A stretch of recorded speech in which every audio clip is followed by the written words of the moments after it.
Hi folks, welcome to Too Lazy to Tourist, where we only visit the places that don't involve much walking and any information you're given is from the mind of the ill-informed.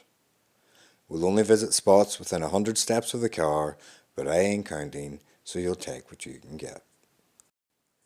Today, we're not in Strabane at the Millennium sculpture called the Tinnies, as there's no way I'm driving over 2 hours just to say, today we're at the Tinnies.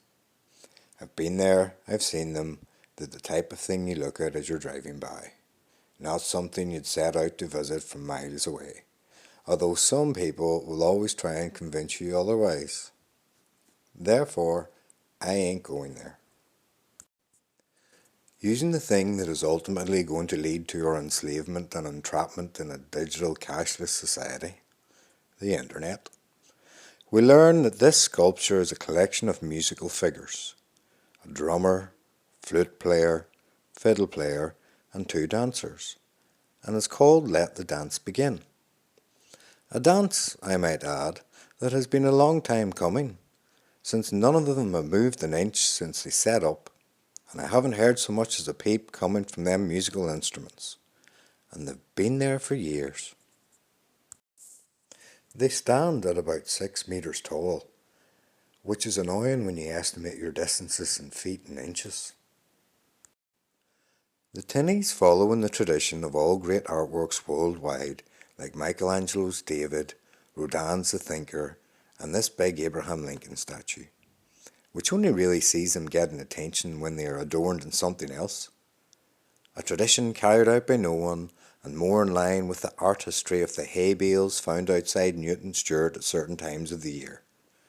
I'm sure the artist is proud. Their most popular feature is that they serve as a landmark for anyone coming from across the border from Donegal, letting them know that they have almost reached their destination of the proud and mighty Asda, Strabane's real landmark, whose car park is only a few 100 feet away. Considering Strabane's history can be summed up as the place where Flann O'Brien was born, that had a man who talked wild quick and was the most bombed town in Europe, I suppose the Tinnies aren't too bad. Better than this monstrosity which was unveiled in Boston, America, in honour, and I'm putting that in inverted commas, of Martin Luther King, which certainly should be covered up. Are those hands caressing a turd? A penis? The mind boggles. This has been Too Lazy to Travel. Maybe I'll see you at the next spot.